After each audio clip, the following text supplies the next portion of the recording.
Bonjour à tous, donc aujourd'hui on va avoir un petit problème d'électrocinétique, un petit montage à amplificateur linéaire intégré dont le but est de calculer une des caractéristiques du montage, donc à savoir ici l'intensité grand I qui circule dans cette résistance petit r, et de comprendre en quoi ce montage peut être utile. Donc on démarre, donc tout d'abord on précise que l'ALI est idéal et qu'il fonctionne en régime linéaire.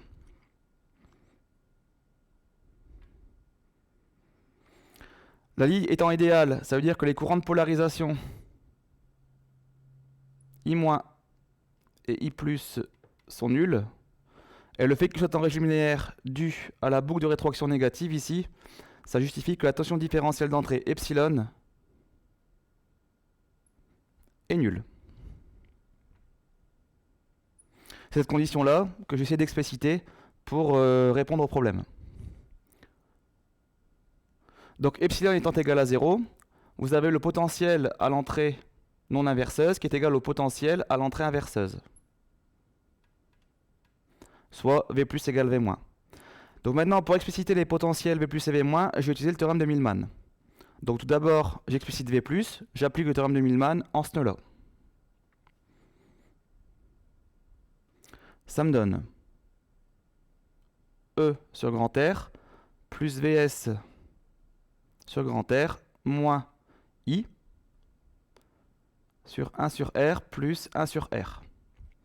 Dans cette relation, Vs c'est le potentiel en sortie d'Ali, que je peux représenter comme ça. Notez que c'est moins I et pas plus I, puisque le courant I ici en question, il fuit le nœud auquel je calcule le potentiel. Et remarquez aussi que la résistance petit r n'intervient pas dans l'expression de V+. Maintenant V-. Donc V- c'est le potentiel en ce nœud-là. Donc je l'explicite aussi à l'aide du théorème de Millman. Ça me donne 0 sur grand R plus Vs sur grand R sur 1 sur grand R plus 1 sur grand R. Donc maintenant, si on regarde un peu ces relations, on peut simplifier les dénominateurs communs. Et puis on peut simplifier les Vs sur grand R qui restent. Et donc on aboutit à quoi?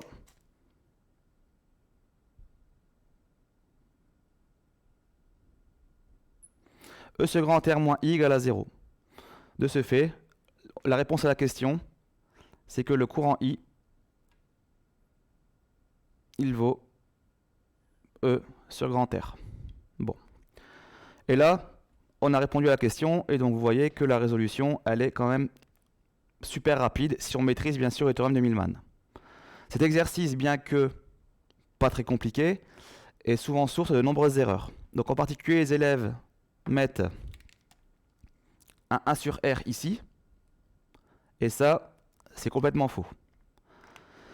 Alors, pour le prouver, on va appliquer une loi des nœuds en ce nœud-là. Donc pour ça, j'introduis des courants I1, I2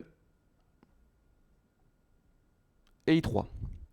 Donc quand j'applique la loi des nœuds en ce nœud-là, on obtient I1 plus I2 plus I3 qui vaut 0.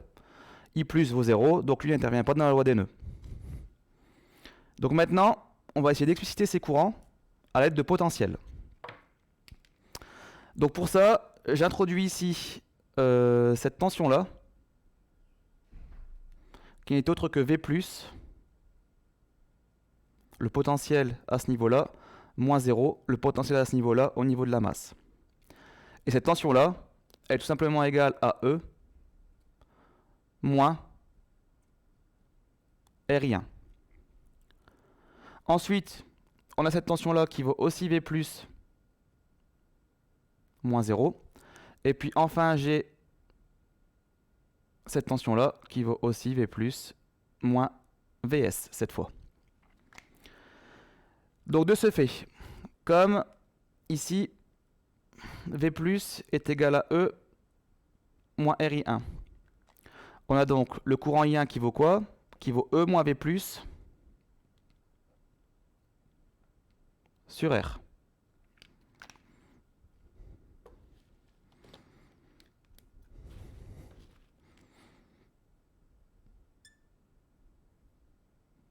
Le courant I2, ici, regardez qu'il est directement égal à moins grand I.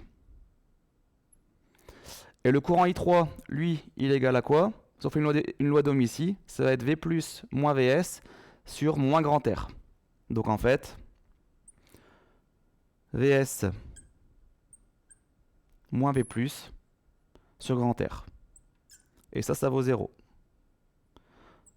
Donc si on transforme un peu l'écriture, on a E sur grand R moins I plus Vs sur grand R qui vaut V plus fois 1 sur R plus 1 sur R. Et donc en divisant le tout par 1 sur R plus 1 sur R,